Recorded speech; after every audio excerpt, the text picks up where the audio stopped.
So, good morning students.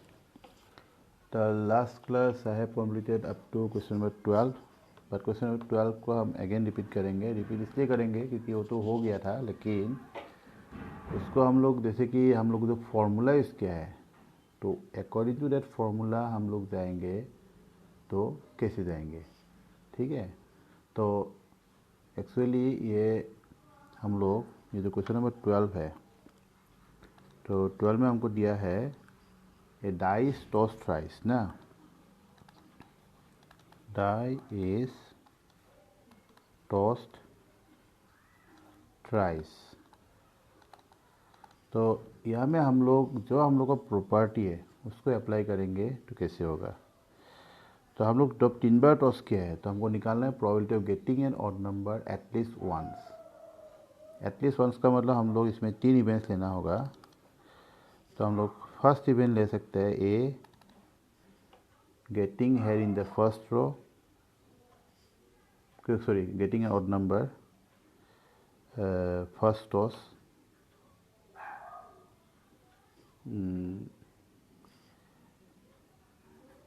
an odd number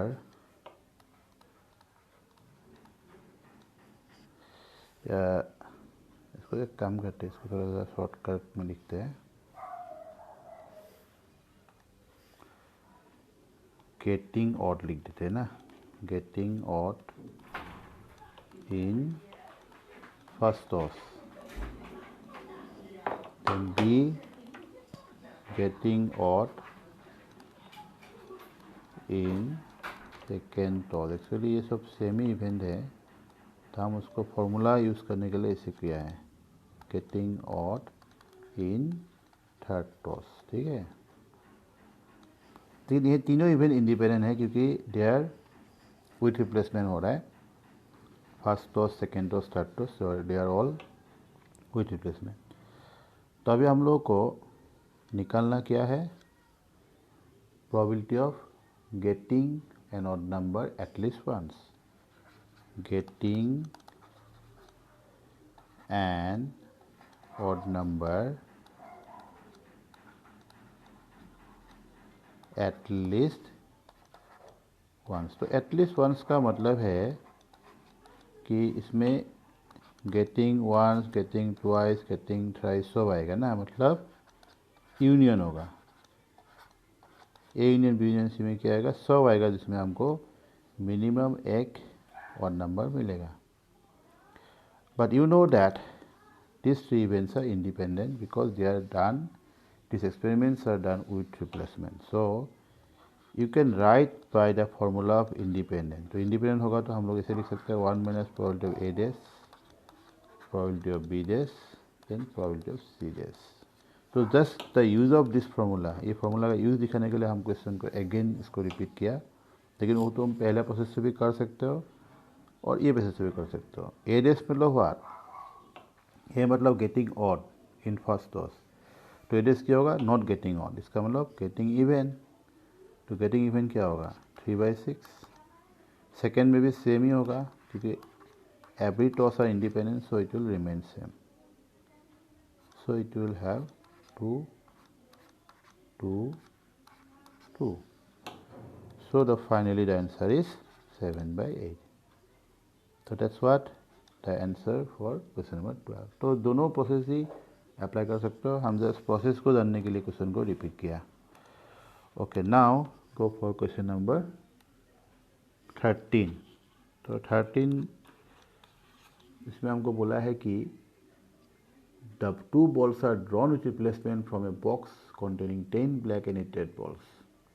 ठीक है, तो इसको हम लिख ही लेते हैं. given that 2 balls are drawn with replacement, मतलब इसमें हम लोग को इवेंट जो भी मिलेगा इंडिपेंडेंट मिलेगा because they have done without replacement from a box containing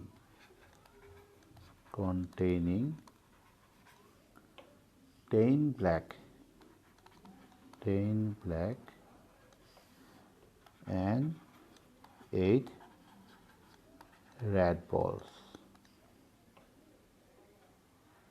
The question is find the probability that, 3 question इसमें है, both are red. तो यहाँ में हम लोग को सिर्फ 2 ही पेन का ज़रूरत होगा. 2 बॉल जब निकाला है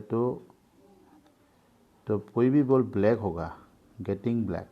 if you take as B as black, तो गेटिंग ब्लैक क्या होगा, टोटल में से 10 ब्लैक है, सो 10/18 होगा, that is 5/9. Similarly getting red क्या होगा, 8/18, सो इट इज 4/9.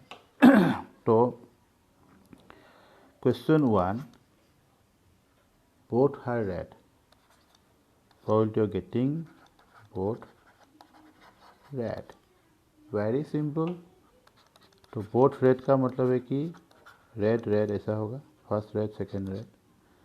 तो इसका मतलब तो ये डायरेक्टली लॉजिकली पता है कि इसमें गेटिंग रेड एंड रेड मतलब getting the first one red and getting the second one red. So independent है, so you can write like this. तो दोनों का 4/9 है, so you get 16/81.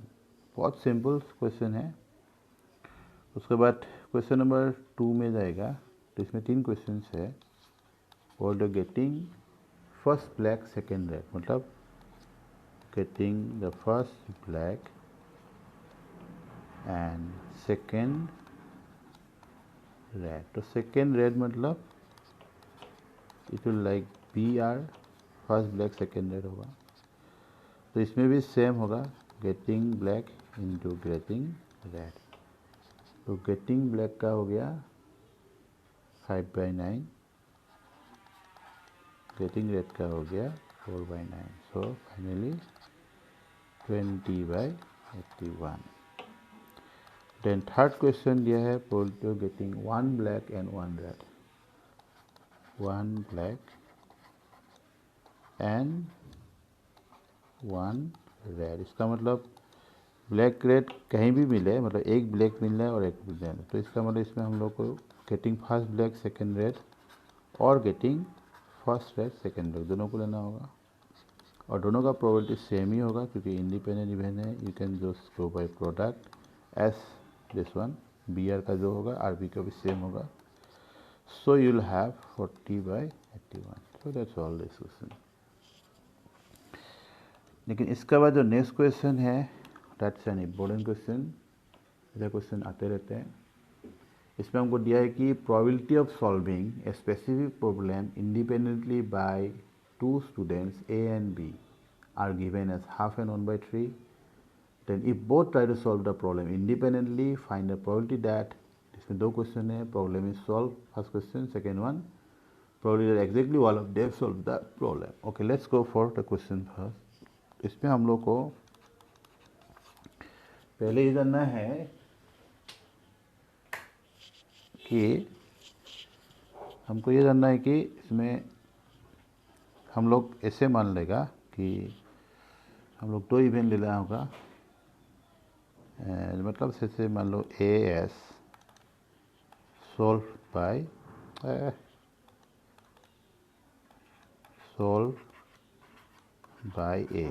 A as का मतलब solve by A and B as का मतलब सोल्व बाय बी. हम इसे 2 इवेंट ले लिया, जिससे अभी हम लोग लिख सकते हैं कि probability of solving by A that is A as is given as half and probability of solving by B it is given as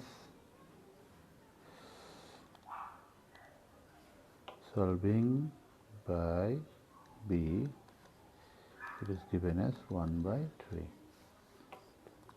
तो और they are independent events क्योंकि solving by each of them, so they are independent, so it will independent. So now अभी देखो हमको logically solve करना है.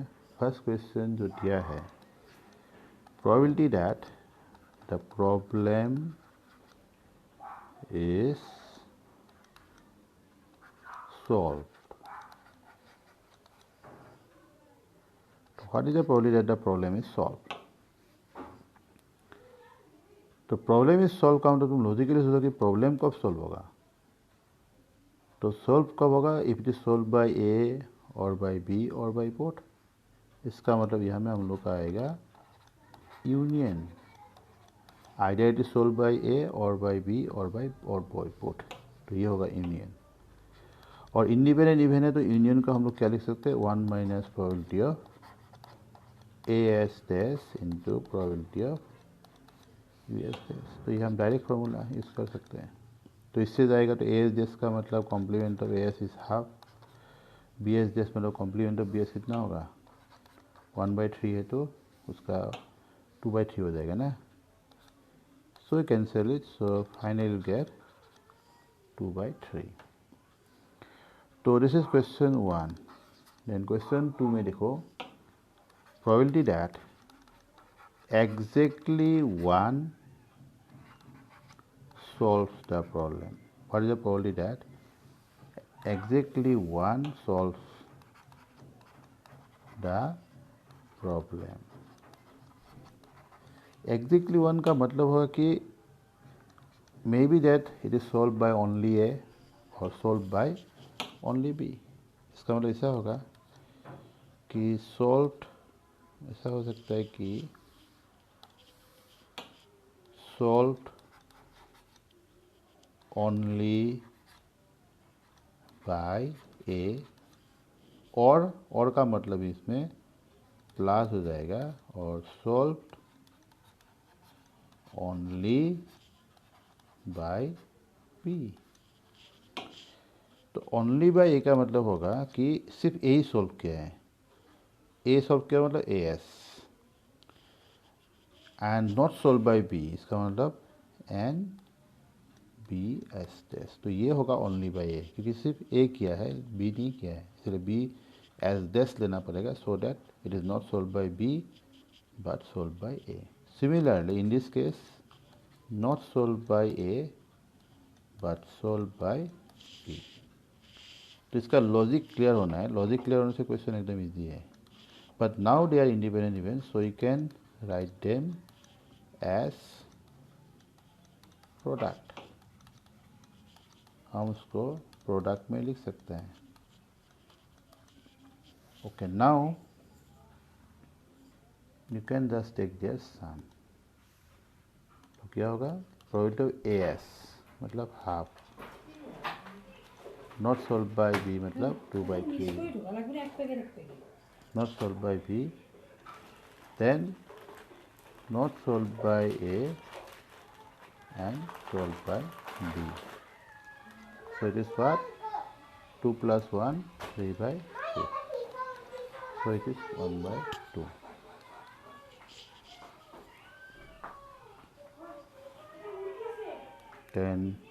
Okay. The answer is half. तो अभी हम लोग क्वेश्चन नंबर 15 में जाएंगे. सो इसमें देखो 1 card is drawn at random. इसमें 3 क्वेश्चन है. हम तीनों को नहीं दिखाएगा, जैसे 1-2 दिखा देगा. तो एक कार्ड निकाला है from a deck of 52 card. तो क्वेश्चन नंबर 15 इसमें एक कार्ड निकाला है from a pack of 52 playing cards. Then there are 2 events given E and F. तो पहले हम लिख लेते हैं कि 1 card is drawn. 1 card is drawn at random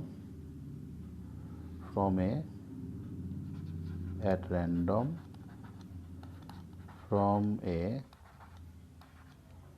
pack of 52 playing cards. So now in this case there are 2 events given. तो first question, हर question में events का अलग अलग ये दिया है. तो पहले ई में क्या है? 1 में क्या दिया है? The card is a spade. Is given as the card is a spade and F is given as the card is an ace card, the card is an ace, मतलब ये हो गया टेक का और ये हो गया स्पेड। देखो तुमको पता है कि कार्ड में 4 टाइप्स ऑफ स्विच होता है, switch spade, hearts, clubs and diamond. तो ये 4 switch all are having 13 cards और हर कार्ड में, हर स्विच में एस होता है ना। अभी देखना है कि ये दोनों इंडिपेंडेंट है कि नहीं। तो इंडिपेंडेंट होने के लिए हमको सिंपली ये निकालना है, प्रोबेबिलिटी ऑफ ई निकालो, गेटिंग ए स्पेड कार्ड क्या होगा, total 13 spade card is there out of 52, so it is 1/4।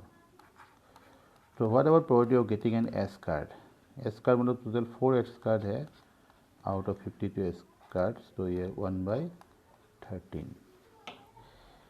Then E intersection F में क्या होगा, ई इंटरसेक्शन मतलब को how many cards are there, they are having spade and ace. तो spade and ace मतलब spade का एस को लेना होगा, तो स्पेड का एक ही एस होता है, तो 1 card is common there, that is 1/52 होगा ये। So now you can see probability of E, probability of F, that is 1/4 into 1/13 equal to 1/52. तो that is nothing but probability of, काम करते हैं इसको थोड़ा सा स्पेस को क्लियरली लिखते हैं, तो equal to 1/52 and that is nothing but equal to probability of E intersection F। तो इक्वल हो गया मतलब क्या होगा, E and F are independent because it satisfies the property of independence। तो यही है, तो ऐसे हम लोग को बाकी 2 and 3 को करना होगा। सो 2 and 3 that I left for you, so you can do it by yourself. Okay, then go for the next page. In the next page there are the questions given 16। तो 16 में वो बोला है कि in a hostel 60% of student reads newspaper reads, 40% reads English and 20% read both. तो यहाँ में हमको कॉन्डिशनल प्रोबेबिलिटी निकालना है, फिर हम लोग को ये 3 क्वेश्चन सॉल्व करना है। तो यहाँ में हम लोग पहले डाटा को लिख लेते हैं।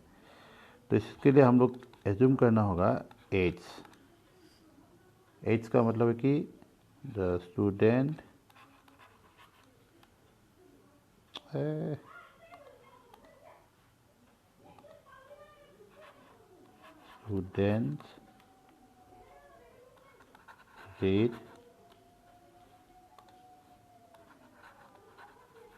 read Hindi newspaper.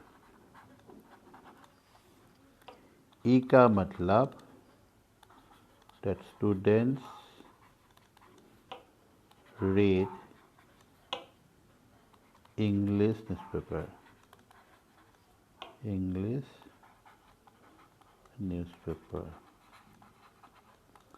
तो अभी हम लोग को डाटा को लिख सकते हैं। एस मतलब how many students read Hindi, 40% और 60%, सॉरी, इसका मतलब 60/100, so finally 6/10।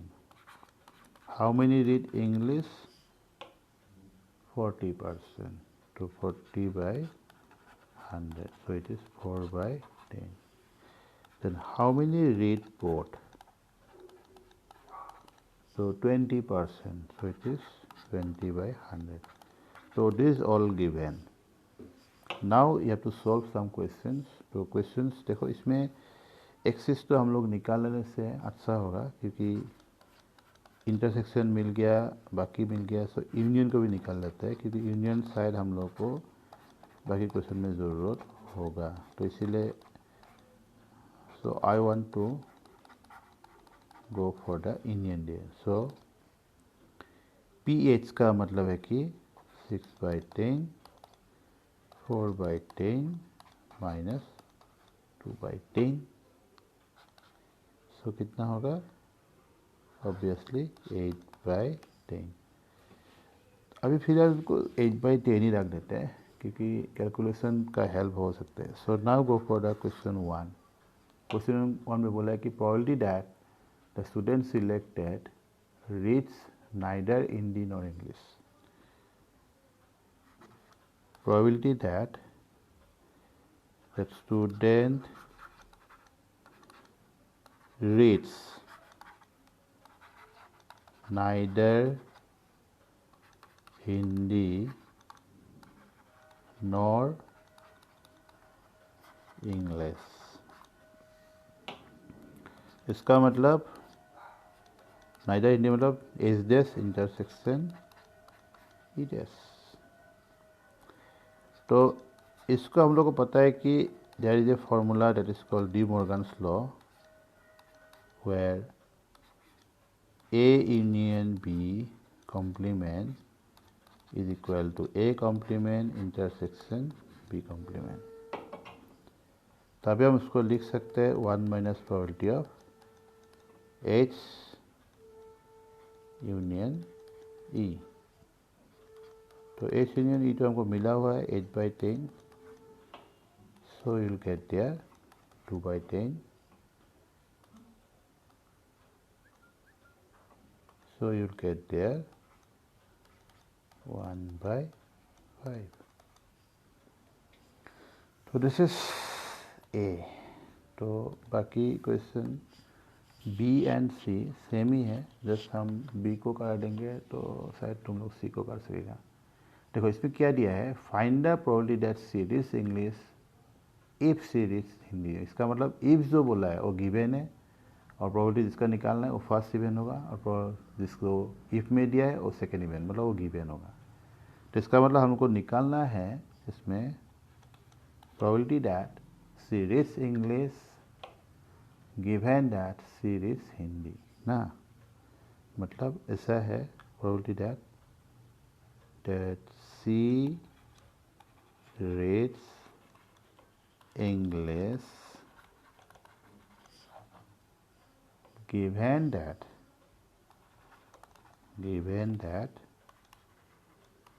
she reads Hindi. तो इसका मतलब हमको निकालना है इंग्लिश का मतलब E given H। This is the conditional probability you have to find out and you know how to find out the probability और E intersection H divided by PH। तो इसमें वैल्यू को पुट कर दो। E inter H का कितना था कितना था इंटरसेक्शन H का 20% मतलब 2/10 था ना, 2/10 और हिंदी का था 60% मतलब 6/10। तो ये हो गया 2/6, सो फाइनली 1/3। तो सिमिलरली सी में उल्टा दिया है probability that C reads C reads Hindi given that C reads English. तो इसका मतलब यहाँ में H गिवन E आएगा, जस्ट अपोजिट। तो H intersection E by probability of E। H intersection ये कितना 40% मतलब सॉरी 20%। तो ये है 4/10 और अगेन गड़बड़ किया, तो ये है 2/10 divided by 4/10, so 2/4, so 1/2 finally. तो that is the answer for C। तो उसके बाद नेक्स्ट क्वेश्चन, ये क्वेश्चन एकदम इजी है। ये probability of when two dice, a pair of dice are rolled, what is the probability of getting an even prime? Even prime मतलब इसमें तो कोई फॉर्मूला लगाने का ज़रूरत नहीं, डायरेक्ट है. इवन प्राइम 2 ही है, 2 and 2. तो आउट ऑफ टोटल 36 आउटकम, सो 2 2 तो 1/36 होगा. तो 17 को तुम लोग कर सकते हो. और 18 का इंडिपेंडेंट बोला ए एंड बी, तो which the following is correct. तो ऑब्वियसली ऑप्शन बी होगा. जब ए बी इंडिपेंडेंट है, आर इंडिपेंडेंट, तो obviously probability of A dash intersection B dash must be what, probability of A dash into probability of B dash. So you will have 1 minus probability of A into 1 minus probability of B. So that's the correct option. So that is option is B. B is the correct option. So that's all this part. तो ये independent and multiple multiplication rule और probability ख़त्म हो गया. तो इसके बाद जो है that is a very important part for exam point of view, that is Bayes theorem.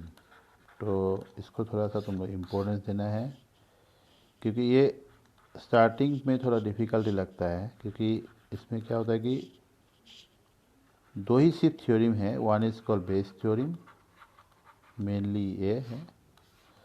Another one is called total probability theorem, theory of total probability. So ये टोटल प्रोबेबिलिटी क्वेश्चंस तो ज़्यादा नहीं है, 1 या 2 क्वेश्चंस होगा, लेकिन बाकी जितना क्वेश्चन है you have to go by only one formula, that is called Bayes theorem. तो इसलिए ये बेस थ्योरम बहुत इंपॉर्टेंट है. इसको थ्योरम को समझ में थोड़ा डिफ़िकल्टी हो सकता है, लेकिन एक बार जब क्वेश्चन स्टार्ट होगा तो क्वेश्चन को फॉर्मुलेट करना सीख लेगा, क्योंकि इसमें सब क्वेश्चन एक ही प्रोसेस से जाएगा. तो एटलीस्ट पहले 3-4 क्वेश्चन हो सकता है थोड़ा प्रॉब्लम हो, लेकिन उसके बाद it will be very easy to find out. I will show you the process for maximum questions, so then you can understand. So you have to take it seriously. That next part, the next part is very important. Okay, so today, so I left for today.